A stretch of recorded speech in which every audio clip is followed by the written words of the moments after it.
एक बार की बात है, राजा अकबर और बीरबल दरबार में बैठे कुछ अहम मामलों पर चर्चा कर रहे थे।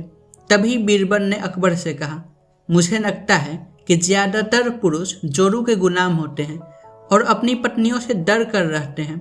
बीरबल की यह बात राजा को बिल्कुल भी पसंद न आई। उन्होंने इस बात का विरोध किया। इस पर बीरबल भी अपनी बात मनवाने पर अड़ गए।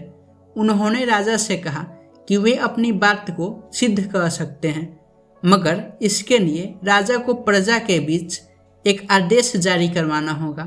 वह आदेश यह था कि जिस पुरुष के अपनी पत्नी से डरने की बात सामने आएगी, उसे दरबार में एक मुर्गी जमा करानी होगी। राजा बीरबल की इस बात पर तैयार हो गए।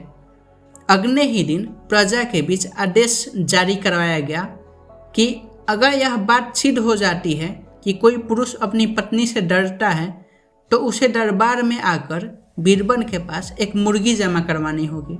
फिर क्या था, देखते ही देखते बीरबल के पास ढेरों मुर्गियाँ इकट्ठा हो गई और सैकड़ों मुर्गियाँ महल के बगीचे में घूमने लगी। अब बीरबल राजा के पास पहुँचे और बोले, महाराज, महल में इतनी मुर्गियाँ इकट्ठा हो गई है कि आप एक मुर्गी खाना खोल सकते हैं, इसलिए अब आप इस आदेश को वापस ले सकते हैं। मगर महाराज ने इस बात को गंभीरता से नहीं लिया और महल में मुर्गियों की संख्या धीरे धीरे और भी ज़्यादा बढ़ने लगी। इतनी अधिक मुर्गियां महल में जमा हो जाने के बाद भी जब राजा अकबर बीरबल की बात से सहमत नहीं हुए, तो बीरबल ने अपनी बात सिद्ध करने के लिए एक नया उपाय निकाला।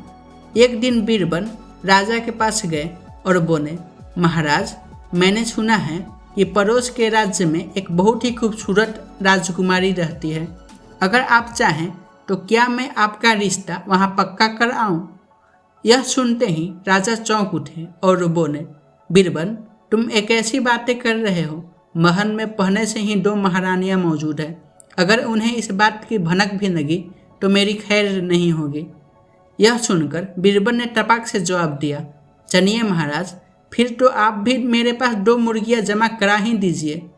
राजा बीरबल का ऐसा जवाब सुनकर शर्मा गए और उन्होंने अपना आदेश उसी वक्त वापस ले लिया।